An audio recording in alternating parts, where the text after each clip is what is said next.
स्वागत है आपका और एक नए वीडियो में और एक नए टॉपिक के साथ।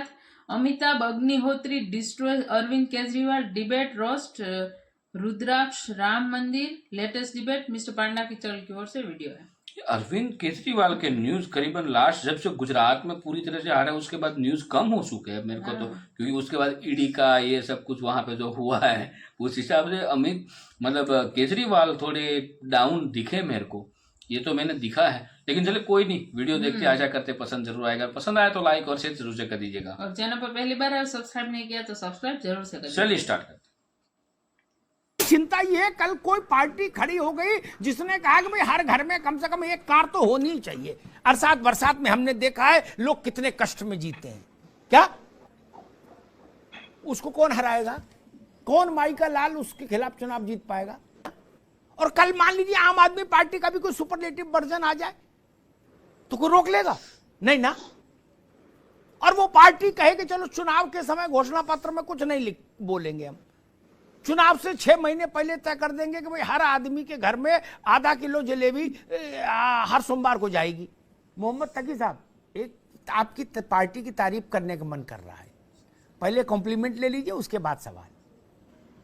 गुरु हमने बड़े बड़े देखे 35 साल में, क्या आप सा नहीं देखा कसम से। क्या कांग्रेस वाले बेहोश आपको देख के, सपा वालों पानी की छींटे आंख में मार रहे तब भी आंख नहीं खुल रही, बसपा बेहोश पड़ी, भाजपा के पसीना आ रहा है एसी में, कह रहे यार ये तो नए ही किस्म का आइटम है। क्या अच्छा आप मतलब बिल्कुल फ्री स्टाइल खेल रहे हो, आगे भी बल्ला मार रहे हो, पीछे भी मार रहे हो, विकेट पे भी मार रहे हो, दाएं बाएं, मतलब बिल्कुल। मैं एक वीडियो देख रहा था अरविंद जी का, उस वीडियो में था कि वो कई भाषण दे रहे हैं, कह रहे हैं कि अगर जवाहरलाल जी ने दोस्तों भिलाई का कारखाना नहीं लगाया होता, उसकी जगह मंदिर बनवा दिया होता तो भारत तरक्की करता? नहीं करता। भारत के मंदिर हैं ये कारखाने, मंदिर में उलझा के बीजेपी ने ऐसा वैसा कर दिया। ठीक देख रहा हूं। फिर उसके साथ त्रिपुंड, ऐसा त्रिपुंड जैसा काशी विश्वनाथ में भी न लग पाए हैं, बिल्कुल चौचक। चौचक समझते हैं आप? नहीं समझते होंगे, केवी त्रिपाठी समझेंगे, अभिषेक समझेंगे, ओपी सिंह समझेंगे। चौचक और बड़े मनका की माला रुद्राक्ष की, जो केवल बाबा सन्यासी पहनते, उतना बड़ा मनका आप होल्ड भी नहीं कर सकते, उसकी डबल राउंड वाली माला। क्या ओ करे ओम नमः शिवाय, ओम नमः शिवाय। हम तो दोबारा देखे नहीं, लगा के कोई साधु बाबा हैं क्या? क्या अब ये बीजेपी वाले कल से बेहोश हैं, उस फोटो को बार बार देखते हैं, होश में आते फिर बेहोश हो जाते हैं। गुरु आप तो बिल्कुल गजब हो, नहीं? और ये जो बात आई है रेवड़ी वाली, ये भी आप ही के चलते आई है। इतनी सीधे नहीं हो आप लोग। मनीष सिसोदिया ने अभी 6 महीने पहले किसी की ऐसी फोटो देखी, शायद बीजेपी वाले की होगी मेरे ख्याल से, तो लिखा काश चुनाव से पहले जनता के पास जाते और विकास का काम करते, स्कूल में ऐसा करते, अस्पताल में वैसा करते, तो चुनाव के समय मंदिर मंदिर नहीं भागना पड़ता। क्या आदरणीय सिसोदिया जी ने कहा। अब ये इसमें केजरीवाल जी की फोटो कहां फिट होगी? सोमनाथ वाली।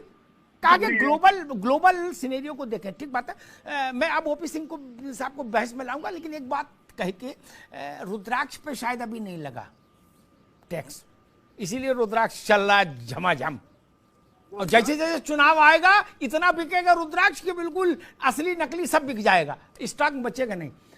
आप ही पहले शुरू कर दिए। नहीं हम तो नहीं मोहम्मद तकी, एक बार मैं बड़ा बेढब आदमी हूँ। क्या बेढब समझते ना है? लोग जिधर सिरहाना रखते उधर मैं पैताना रखा पूरी जिंदगी। क्या है मेरा अपना डीएनए है।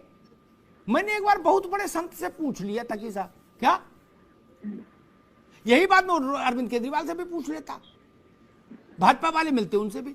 मैंने कहा कि भाई रुद्राक्ष का आध्यात्मिक और वैज्ञानिक दोनों अर्थ, ओपी सिंह जी आ रहा बस, दोनों अर्थ ये कहते हैं ये शरीर से स्पर्श करना चाहिए। क्या मैंने आप कुर्ता के ऊपर क्यों पहनते हो? समझ गया मैं। रुद्राक्ष अंदर होना चाहिए। क्या अरविंद केजरीवाल डबल ऊपर डाले थे जैसे राहुल जी जने ऊपर पहन लिए थे, इसलिए हमको ना बताओ मित्र। हाँ, ये भाजपा वालों से आप जीत सकते हो, मुझसे नहीं। हाँ, बहुत तेज दुनिया है बाबू। अब कौन नहीं पहन रहा रुद्राक्ष की माला मोटी मोटी? सब पहन रहे। अरे रुद्राक्ष की माला कितने की मिल रही? 25 रुपया की, हम भी डाल लेंगे गले में। बोले आओ लड़ाओ पंजा, लड़ाओ पंजा। बंद करो हाथ जोड़ के, मैं मोदी साहब से गुजारिश करता हूँ। देखिए, लोग नास्तिक होकर भी कितना बढ़िया दर्शन की व्याख्या करने लगते हैं कि भगवान, अभी इन्होंने भी कहा कि भगवान है तो इंसान कैसे हैं। अरे तुलसी ने जवाब दिया है, व्यापक ब्रह्म निरंजन अविगत विगत विनोद सो अज प्रेम प्रेम भगति बस कौशल्या की गोद। वो कहते हैं कि ये ब्रह्म है, अनादि है, परंतु भक्ति के कारण वह आपको दिखाई पड़ते हैं। जैसे सूर्य आपको दिखता है ऊपर, मगर आपको शीशे में रिफ्लेक्शन में देखता है। अगर शीशा साफ होगा तो आपको साफ साफ रिफ्लेक्शन सूर्य का दिखेगा। यानी वो उस रूप में आते हैं। और ये लोग बड़ी मजेदार बात करने लगते हैं कि साहब तुलसी के राम अलग हैं और उनके राम अलग हैं। तो तुलसी ने भी कहा, सिया राम मैं सब जग जानी, करहूं प्रणाम जोर जुग पानी। तो कबीर ने कहा है, दुल्हिन गाओ मंगल चार, हमरे घर आए रे राजा राम भरतार। राजा राम बोला है, 1 लाख पूत 1.25 लाख नाती, ता रावण घर दिया न बाती। तो वो रावण भी उन्होंने बहुत साफ साफ कहा है। परंतु मजेदार बात यह है कि सेकुलर लोगों को इस बात पे तो आपत्ति है। आनंद रंगनाथन जी ने अच्छा जवाब दिया कि मंदिर में पैसा नहीं लगा, मगर सेकुलर सरकार को हज सब्सिडी देनी चाहिए थी, उस पर किसी को आपत्ति नहीं थी। जबकि मुस्लिम अकीदे के अनुसार हज अपने पैसे से जाया जाता है, सरकार के पैसे से नहीं। मजे की बात, हमने कभी नहीं कहा हम मंदिर बनवाएंगे, हमने कहा मंदिर का मार्ग प्रशस्त करेंगे। मुलायम सिंह ने कहा मस्जिद बनवाएंगे। और इन्हीं के नेता वकील का चोला ओढ़कर, हमने चुनाव से नहीं जोड़ा। याद करिए, बाबरी मस्जिद एक्शन कमेटी का वकील बनकर किसने कहा था, 2019 के बाद इसको जजमेंट को ले जाइए वरना इसका राजनीतिक लाभ मिलेगा। तो राजनीति करने का जो सारा का सारा वो बात है। और अंत में एक बात और कह दूं, क्यों आवश्यक है? इसलिए आवश्यक है कि राम मंदिर बन के जानते क्या संदेश देगा? दुनिया का इतिहास भरा पड़ा है कि भाई भाई की गर्दन काट के गद्दी पे बैठा, बेटा बाप को मार के गद्दी पे बैठा। यह दुनिया को एक संदेश देगा कि एक ऐसा भी महापुरुष है, एक ऐसे भी भगवान है, एक ऐसी महान संस्कृति है जहां पिता के एक वचन के लिए संपूर्ण राज्य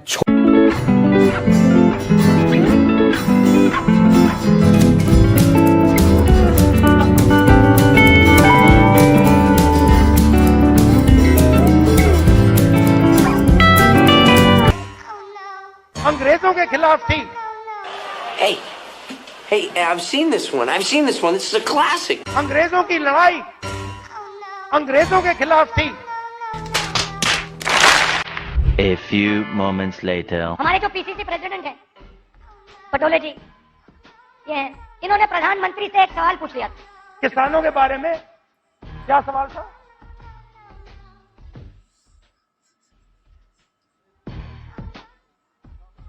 तो सिर्फ एक सवाल पूछा। सवाल था, जीएसटी जो आपने लगाया उसमें किसानों का क्या हिस्सा होगा?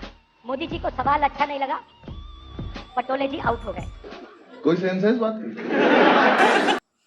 थैंक यू दोस्तों, वीडियो को यहाँ तक देखने के लिए। और हर एक राजनीतिक पार्टी है, मंदिर मस्जिद, हिंदू मुस्लिम ईसाई ख्रिस्त, इन सारी चीजों में ही मतलब बातें करती है। हाँ, और अभी ये मतलब ये कि अरविंद केजरीवाल जी बाकी थे तो उसका भी अरविंद केजरीवाल ने तो बहुत कुछ कहा है, उसके पुराने भाषण जाके देख लो, बहुत कुछ कहा है। लेकिन देखो, मैं अरविंद केजरीवाल जी को इसलिए ज्यादातर पसंद करने की बात नहीं, उस पार्टी को इसलिए नहीं मान रहा हूँ क्योंकि अन्ना हजारे को आप जानते होंगे दोस्तों। यदि नहीं जानते हो तो आप यूट्यूब में जाइए, गूगल में जाइए और आप देखिए, आपको पता चल जाएगा। अन्ना हजारे जी ने जो आंदोलन किया था, इस आंदोलन में 2 सेले थे, जिनमें एक अरविंद केजरीवाल और एक थे, उसका नाम मेरे को एग्जैक्टली नहीं याद। तो उनमें से ये सब अन्ना हजारे की पॉपुलैरिटी देख के अरविंद केजरीवाल ने पार्टी बना ली, आम आदमी पार्टी। अन्ना हजारे जी का मकसद तो अच्छा था, देश के लिए था, सबके लिए था, लेकिन इनका मकसद था कुर्सी हासिल करना, जो उन्होंने की। तो इसके पास हम और कोई आशा नहीं रख सकते। बात रही बाकी पार्टियों की, देखो पार्टी तो हमारे देश में बहुत सारी है, लेकिन मैं यहाँ पे ये नहीं कहूँगा कि ये पार्टी अच्छी, ये पार्टी बुरी। पार्टी हमें या तो हमें एमएलए, या तो हमें राष्ट्रपति, या तो हमारे स्टेट के मुख्यमंत्री, किसको सुनना है वो हमारे हाथ में है, जनता के हाथ में है। और हम किस लिए सुनते हैं उसको, जनता की भलाई के लिए सुनते हैं। तो उस हिसाब से वोटिंग देना भाई। यहाँ पे मैं नहीं कह रहा हूँ कि भाई आप इसी ही पार्टी को वोट दो।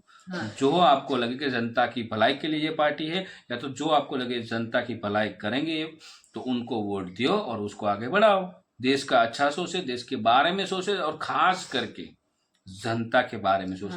क्योंकि कोई भी हम जो हमारा लीडर सुनते हैं उसको किस लिए सुनते हैं, क्यों वो हमारा ध्यान रखे और देश का ध्यान रखे। बाकी डिबेट जो है इसमें क्या होता है कि पार्टी दो पार्टी होगी, उनमें से सत्ता वाली पार्टी और विरोध पक्ष वाली पार्टी एक दूसरे पे आरोप प्रत्यारोप तो आपको देखने को मिल ही जाएंगे। लेकिन हमें हमेशा सत्य का मार्ग अपनाना है, सत्य की राह पे चलना है। बाकी दोस्तों वीडियो कैसी लगी आपको ये आप हमें कमेंट में लिखकर जरूर बताइएगा। फिलहाल हम आपसे विदाई लेते हैं, मिलते हैं और एक नई वीडियो में आपके साथ। टिल देन जय हिंद, जय हिंद, जय जय भारत। भारत।